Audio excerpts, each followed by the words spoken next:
अखिलेश यादव ने किया वादा, 2027 में हमारी सरकार आई तो अयोध्या को वर्ल्ड क्लास सिटी बनाएंगे। मिल्कीपुर अयोध्या।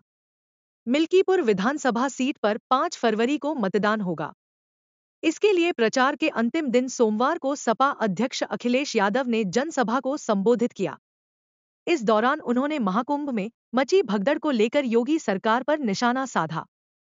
सपा अध्यक्ष अखिलेश यादव ने सोमवार को चुनाव प्रचार के अंतिम दिन मिल्कीपुर में जनसभा को संबोधित किया।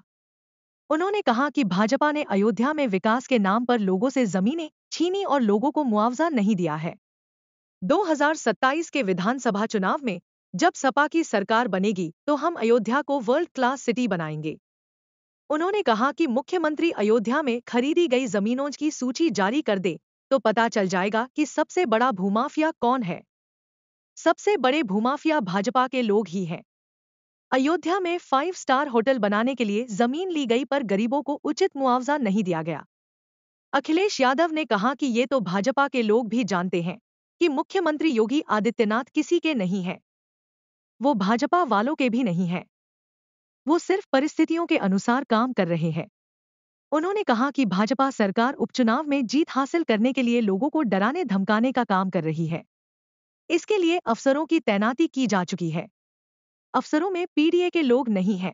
अखिलेश यादव ने महाकुंभ में मची भगदड़ को लेकर योगी सरकार पर निशाना साधा और कहा कि मुख्यमंत्री योगी गूगल पर सर्च करना नहीं जानते हैं। अगर जानते हो तो गूगल पर महाकुंभ टाइप करें, पता चल जाएगा कि कितनी जगह भगदड़ मची है। मुख्यमंत्री जी को कोई जानकारी नहीं है। अभी वो कह रहे हैं कुंभ में साजिश थी, षड्यंत्र थी और कोई फोर्स लगाई है उन्होंने, नई फोर्स। क्या फोर्स जांच करेगी? अरे ऐसी फोर्स को तो सस्पेंड कर देना चाहिए जो घटना होने दे रही है। जो फोर्स को अब लगा रहे हैं, कह रहे हैं ये फोर्स जांच करके बताएगी कि साजिश क्या है।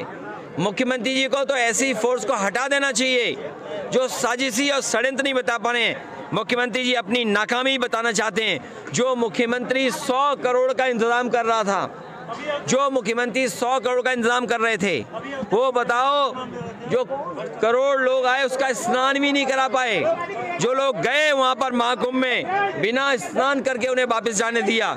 ये पहली बार हुआ होगा जहां पर लोग श्रद्धा के साथ आए, स्नान करने आए, पुण्य के लिए आए, लेकिन उन्हें स्नान करने नहीं दिया।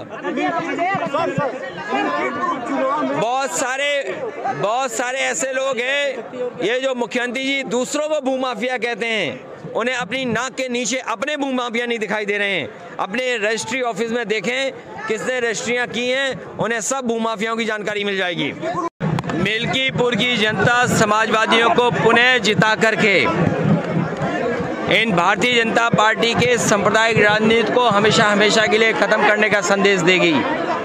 मिल्कीपुर की जनता महंगाई और भ्रष्टाचार के खिलाफ मतदान करेगी। मिल्कीपुर की जनता के साथ जो धोखा हुआ है,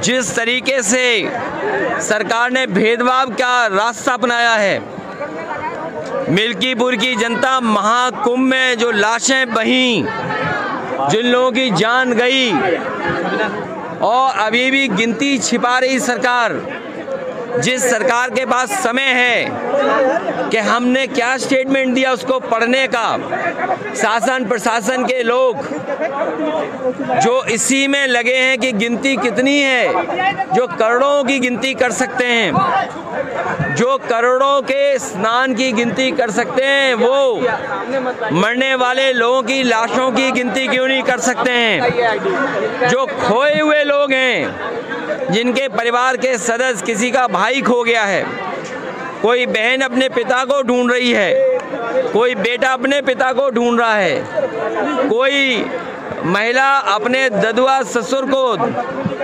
ढूंढ रही है, तमाम लोग हैं जो अपनी बहन को ढूंढ रहे हैं। उन्हें सरकार नहीं खोज रही है, ना गिनती बता रही है। अगर वो थाने जाते हैं तो कहते हैं खोया पाया केंद्र में जाओ, खोया पाया केंद्र में जाते हैं तो कहते हैं वहाँ पर जाओ। लोग 40-40 किलोमीटर, 25-25 किलोमीटर चल करके भटक रहे हैं, लेकिन ये सरकार कोई सूचना नहीं दे रही है। जो डिजिटल इंडिया की बातें करते हैं, वो कितने लोग खोए हैं उसकी डिजिट नहीं बता पा रहे हैं, कितने लोग खोए हैं उसकी डिजिट नहीं बता पा रहे हैं। करोड़ों की गिनती कर ले रहे हैं, लेकिन मरने वाली लाश कितनी उसकी गिनती नहीं बता रहे हैं सही। जो सत्य को छिपाते हैं वो योगी नहीं हो सकते हैं।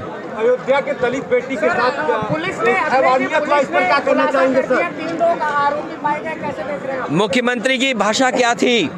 अगर यही पुलिस ने जिस समय उसकी मां गई थाने में, उसके परिवार के लोग थाने में गए, अगर उसी समय पुलिस ने कार्रवाई की होती तो शायद वो बहन हमारे आपके बीच में जिंदा होती। उसके कपड़ों से हमें लाश नहीं ढूंढनी मिलती।